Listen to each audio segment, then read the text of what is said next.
Right. ఈ 5 రాష్ట్రాల ఎన్నికల ఫలితాలు 2029 సార్వత్రిక ఎన్నికలకు ఒక దిక్సూచిగా మారనున్నాయని రాజకీయ విశ్లేషకులు అంచనా వేస్తున్నారు.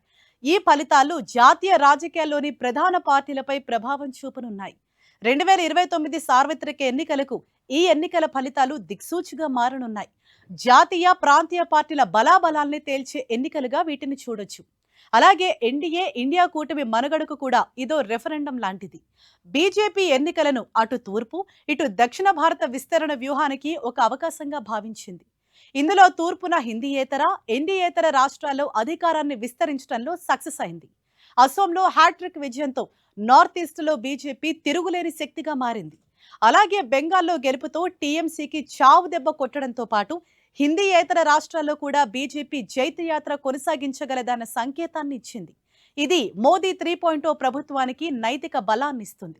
పైగా డబుల్ ఇంజన్ సర్కార్ నినాదానికి మరింత వెన్నుదన్నుగా ప్రజలు మద్దతిచ్చారని అనుకోవచ్చు. వెస్ట్ బెంగాల్లో 1.5 దశాబ్ద కాలంగా బీజేపీ చేసిన పోరాటానికి ఈ ఫలితంతో మంచి విజయం వరించినట్లయింది. ఎటొచ్చి రోజు రోజుకి దిగజారుతున్న ఇండియా కూటమికి ఈ ఎన్నికల ఫలితాలు జీవనమరణ సమస్యగా మారనున్నాయన్నది విశ్లేషకుల భావన.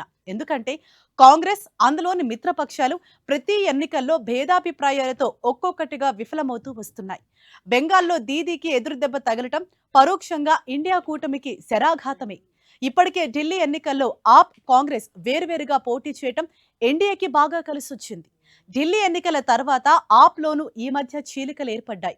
రాఘవ్ చెద్దా సహా కొందరు రాజ్యసభ సభ్యులు బీజేపీ గూటికి చేరటం కేజ్రీవాల్ నాయకత్వాన్ని, ఆప్ భవిష్యత్తును ప్రశ్నార్థకంగా మార్చుతోంది. గత బీహార్, మహారాష్ట్ర ఎన్నికల ఫలితాలు ఎన్డీఏలో ఉత్సాహాన్ని, ఇండీ కూటమిలో నైరాశ్యాన్ని మిగిల్చాయి. ఇండియా కూటమిలో నాయకత్వ లోపాన్ని ఎత్తి చూపాయి. బెంగాల్లో ఇప్పుడు మమత విఫలం కావటంతో ఇప్పటికే చీలికలు పేలికలుగా ఉన్న ఇండియా కూటమి భవిష్యత్తు పెనం నుంచి పొయ్యిలో పడ్డట్లయింది. ఇటు తమిళనాడులోనూ స్టాలిన్ నాయకత్వంలోని డీఎంకే చితికిల పడటంతో ఇండియా కూటమికి పెద్ద కోలుకోలేని దెబ్బ తగిలినట్లయింది.